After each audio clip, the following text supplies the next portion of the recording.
Desert Oracle Radio, the voice of the desert. Night has fallen on the desert. It's another wild and windy night in these first strange days and nights of our new year. Because of everything happening to our west, the power has been off for days up here. Everybody hoping to avoid wildfires and these strong winds. I know that many of you are in and around Los Angeles and around places I know and love, and where I have friends and family too. And this disaster is reaching a lot of them. This has been a generational disaster, and it will be a long time before the smoke clears. Too long for those who lost their homes. But the smoke will clear. At least some of the villains will be punished. Maybe some of the convoluted and corrupt systems will be made better. And we will add the Eaton fire and the Palisades fire to that long list of historical disasters that have been unleashed across California.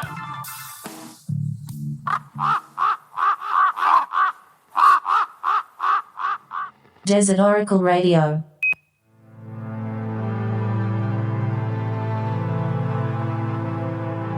From the Great San Francisco earthquake to the collapse of the St. Francis Dam, the Watts riots, to the Rodney King riots, Loma Prieta and Northridge, the Cedar Fire and the Camp Fire. There was a time, now going on 20 years ago, when many of my friends were settling down in the charming land of Altadena, pressed hard against the San Gabriel Mountains and forest. For a little while, with my kids still babies, I'd considered the same. By then, I'd had enough of full-time city living and headed back to the desert, apparently for good. Most of the people I know up there have lost their homes or their businesses or suffered significant damage to one or the other or both. A disaster is always on the way in Southern California, and if you stay in the same place for long enough, eventually one comes to you, unfortunately. I knew fewer people in Pacific Palisades, a little outside of my income level. But oh, how I loved that picture-perfect California village of 1950s ranchers and leafy green streets tucked away between Will Rogers State Beach and the vast Santa Monica Mountains. Years ago, I worked on a stillborn Los Angeles newspaper with Richard Riordan, former two-term mayor of Los Angeles. And many of those planning sessions and editorial, design, advertising meetings took place at his rambling, low-slung compound in the Palisades. Dick Riordan had been the mayor during those 1992 riots and when the Northridge quake struck. And his response to those disasters, his leadership, as we used to say, is why he became so popular and why he was a shoo-in for governor of California. When the people turned on Gray Davis, the big money Democrat who used to run the California political machine, along with Dianne Feinstein and, to a lesser extent, Barbara Boxer. But the actor Arnold Schwarzenegger decided to run for governor instead as a Republican. He He announced it on the Jay Leno Tonight Show, which was the Joe Rogan podcast of its time, you could say. And that's why Reardon was reduced to working with penniless freelancers from East Hollywood like myself to make his newspaper on a budget, of course. Not quite a year ago, I spoke with my old friend Matt Welch about this time on this program. And besides Reardon's beautiful house, which, like Mel Gibson's house, not too far away, had its own Catholic chapel in the backyard, Dick also owned the beachside seafood restaurant and bar Gladstone's and his Palisades Village location of downtown LA's original Pantry Diner, which Reardon had bought years before, I believe in 1990. And he had the Oak Room next to the Palisades location of the Pantry, which had been Mort's Deli for 3 decades before that. We had our celebratory funeral for the Los Angeles Examiner at Gladstone's on the beach, which was the highest grossing restaurant in LA County for many years and probably still is. People went there for birthdays, graduations, whenever the relatives were in town and you needed a table for 8 or 10. The Santa Monica Mirror says Gladstone's is still standing, if damaged. The parish of St. Matthew, just next door, lost its clergy housing but has survived overall.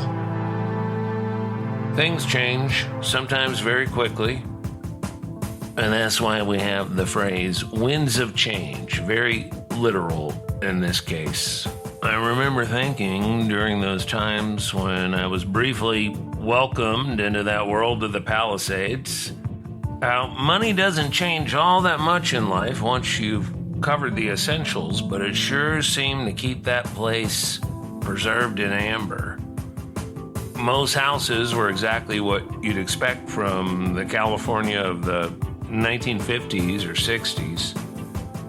3-bedroom, 2-bath ranchers built close to the sidewalk, white picket fences, rose gardens, kids on bicycles or carrying surfboards back from the beach, retired movie studio managers standing in their undershirts on the lawn with the hose, grumbling back a good morning when you went by. Ocean breeze and oak trees in the canyons above. But when the city leaves your reservoir empty for a year, as if the Santa Anas don't come around like they always do, well, that's either deliberate or so disastrously incompetent as to equal malice.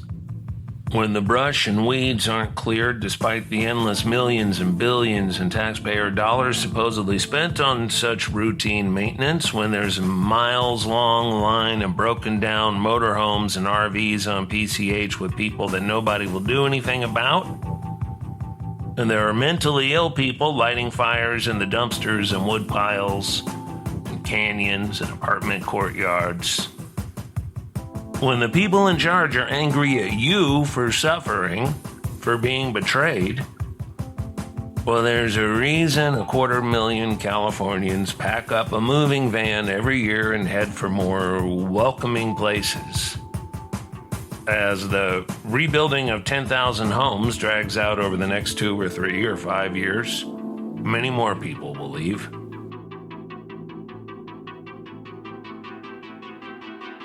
Athens and Rome are in beautiful places too, lands blessed by God, and they were also burned and looted and destroyed and abandoned and sold out many times over the centuries after their great eras, their great moments in the sun.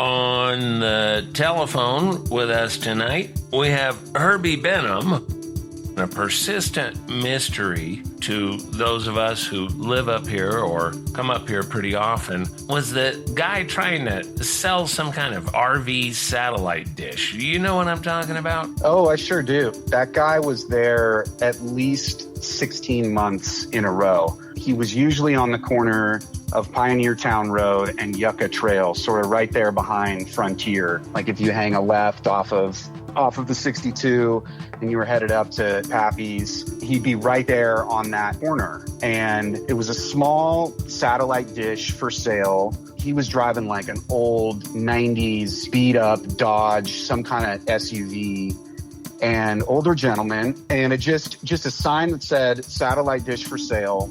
It was about maybe 1.5 feet wide. And he was there, if not every week, several days a week for, I want to say almost 2 years. Sometimes he'd be over set up kind of behind the Circle K off of Old Wound Springs Highway there. But yeah, you remember seeing him, right? Oh, yeah. I was just baffled because often you could not even see the person. It would just be the piece of junk sitting there and then a cardboard sign and like an old carry-all kind of pre-SUV long station wagon pickup thing, and no sign of an actual person. I don't think I saw the actual person more than 2 or 3 times. Maybe he was in the shade on the side of the truck. I think he was taking a nap in the driver's seat a lot of the time because he had one of those sun blockers on the windows, just kind of like a makeshift one. It looked like cardboard sometimes. I saw him back there napping several times. But just the persistence, I really admire. I mean, if half of the activists these days had that kind of endurance, but he must have sold it. Or died. Or died, because I haven't seen him around. I guess we'll never really know.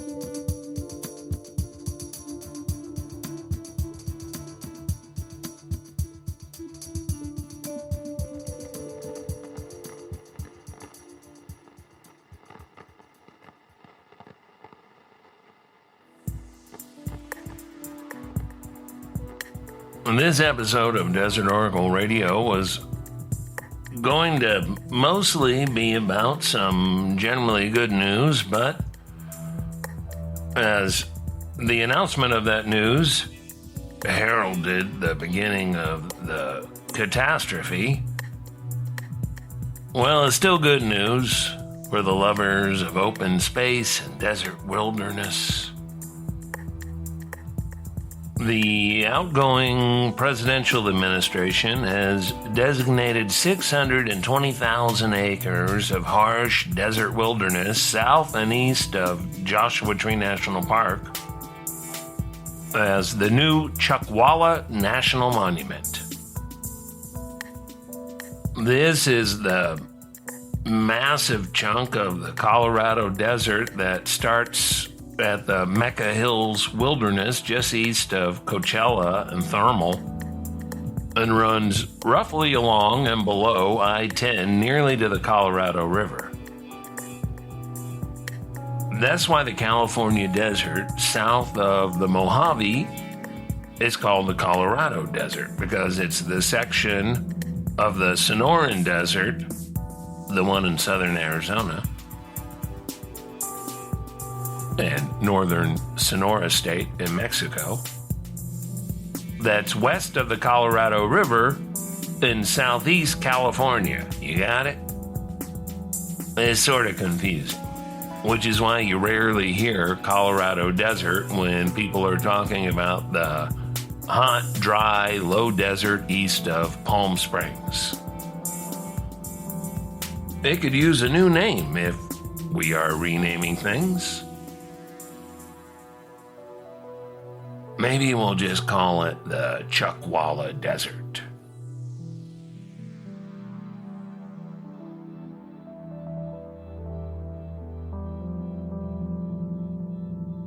All this land is fairly difficult to access, pretty much without water, unless the aqueduct is leaking or a rare winter storm or summer monsoon is sending deadly blasts of water through the narrow, rocky canyons. And is prone to regular earthquakes, as much of it sits on or along the San Andreas Fault. The charismatic wildlife is no competition for Yellowstone or the Serengeti, although the pioneering desert biologist Dr. Edmund Yeager did discover his amazing hibernating bird, the common poorwill, within the winding, narrow canyons of this landscape that's especially loved by geologists. Birds and lizards, descendants and cousins of the dinosaurs, are the wildlife highlights. There's nothing really to burn, so wildfires are rare. But it gets so hot in the 9-month-long summer that you can be burnt to a crisp by the sun, by the heat radiating out of that ancient geology. The land is already federal public land, too, something that's often lost in the discourse when different groups of people are talking about presidents using the Antiquities Act to create new national monuments. But the new Chuckwalla Monument has broad public and local government support, including from the tribal governments of the region, and at least in the wintertime could provide some tourism income for an area most people drive past as quickly as possible.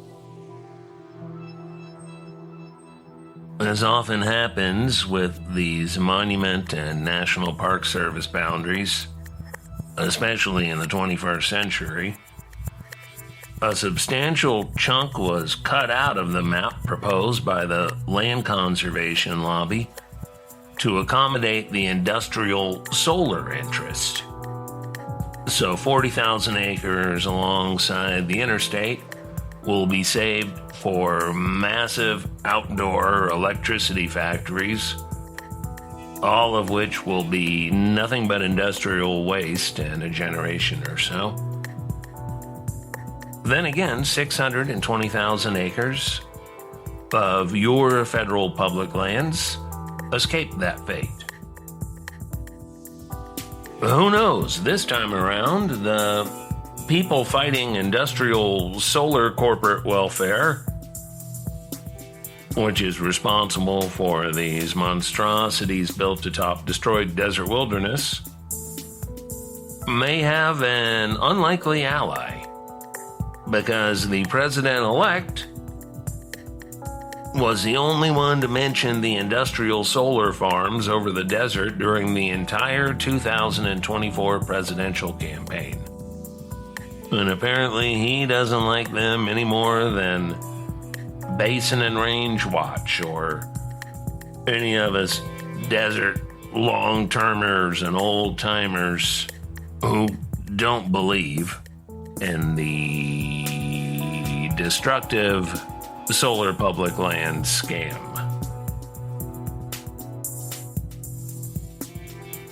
Who knows? Not I.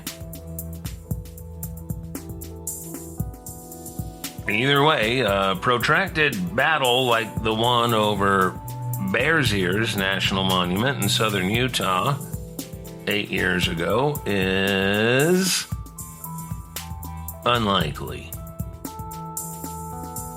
with this choice because of the local and statewide support for new monuments in California and the lack of substantial oil and mineral reserves in the area. Utah's government and the mining industry there were firmly against the Bears Ears designation from the start. And the mining interests are well represented by Utah's state and federal legislators. But I don't want to start sounding like a current events podcast with a couple of waterheads trading talking points about subjects they only know of through Vox.com or NPR's mouth-breathing morning summary of the New York Times. So let's finish up with a congratulations to the new Chuckwalla National Monument. named for NASA test pilot Charles Chuckwalla, whose remains are somewhere within the Mecca Hills wilderness. Along with the secret test rocket, he crashed there on July 4, 1976. The ribbon-cutting ceremony was canceled due to the dangerous winds forecast for that Tuesday and the week to follow. And so the visiting current president found himself stuck in LA, the inferno all around.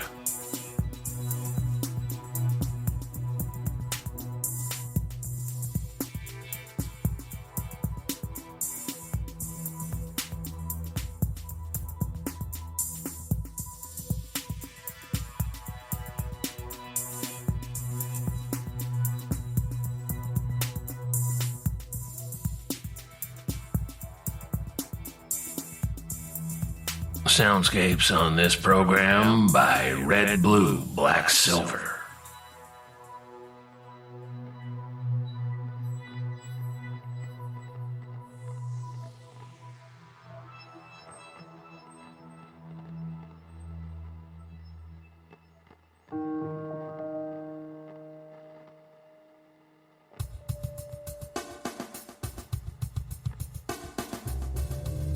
Bad times, hard times, this is what people keep saying.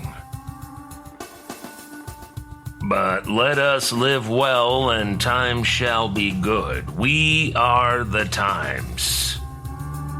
Such as we are, such are the times. That's supposedly a quote from St. Augustine's sermons.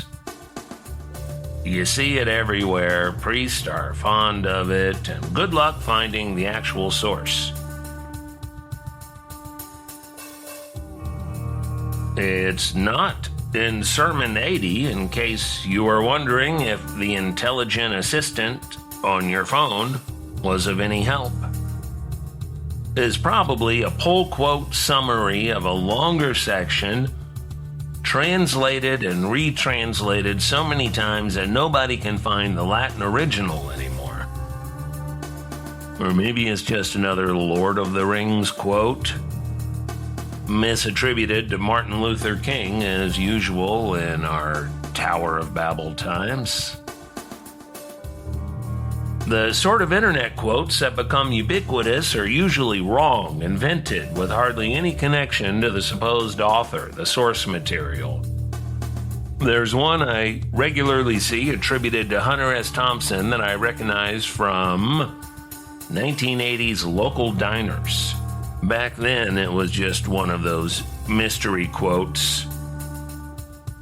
A yellowed Xerox and a cheap and grease-smudged frame, maybe with a cartoon obese raccoon wearing a bib with the diner's logo, back when they were pushing those death by chocolate and trans fat desserts. It's moronic. Hunter Thompson did not leave behind a quote about eating too much dessert and showing up to heaven in a destroyed ghostly body, saying, "What a ride."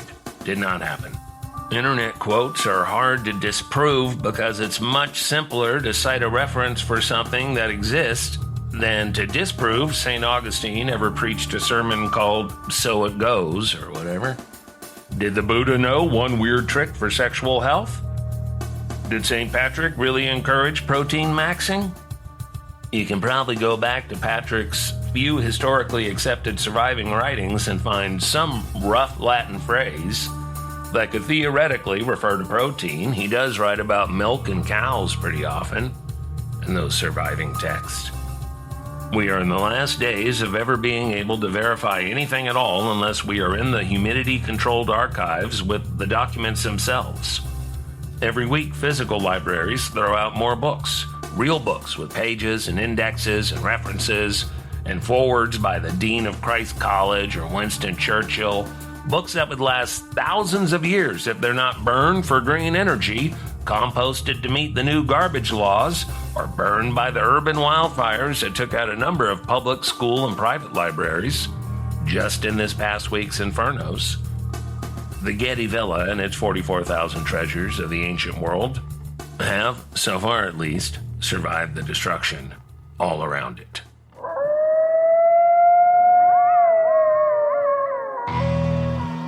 From Amboy to Isaacs, broadcasting across the Great Mojave Wilderness, this is Desert Oracle Radio with soundscapes by RedBlueBlackSilver. Visit our website at desertoracle.com, and thanks to our supporters who keep this commercial-free radio broadcast alive, and they do it at patreon.com, Desert Oracle. Listen, if you don't have a go bag ready for these disasters, they really do hit everywhere eventually, I encourage you to put one together. Start with a firebox, a small water and fireproof safe. Keep all your passports and birth certificates and Bitcoin, whatever you need for that, and social security cards, and especially a current pocket-sized backup drive of all your precious stuff, family photos and videos, documents, etc.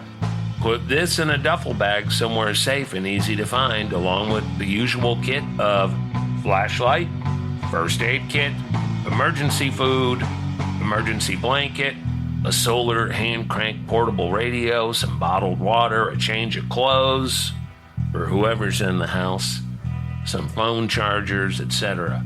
If you've got photo albums, keep those in the bookcase closest to your closet with the go bag and the portable firebox. Being able to put that stuff in the car when you've got to go, that's invaluable. And it buys you a little time to go back through the place and get extra stuff too. More clothes, the laptops, pictures off the walls, pillows and blankets, because who knows where you're sleeping. And if you've got kids, get every DVD and computer game and all the relevant chargers and the books they're reading and cables and stuffed animals and your dog's toys too. Your dog's toys and bed and treats. The dogs will appreciate that when they try to sleep in a strange and chaotic situation. For less than $100, you can order a fireproof box and basic emergency kit from the usual online retailers. Do it now and you will sleep better in the future. Learn from what so many people have just gone through. And remember, no object is worth your life. Keep an eye on your neighborhoods. Good night from the voice of the desert.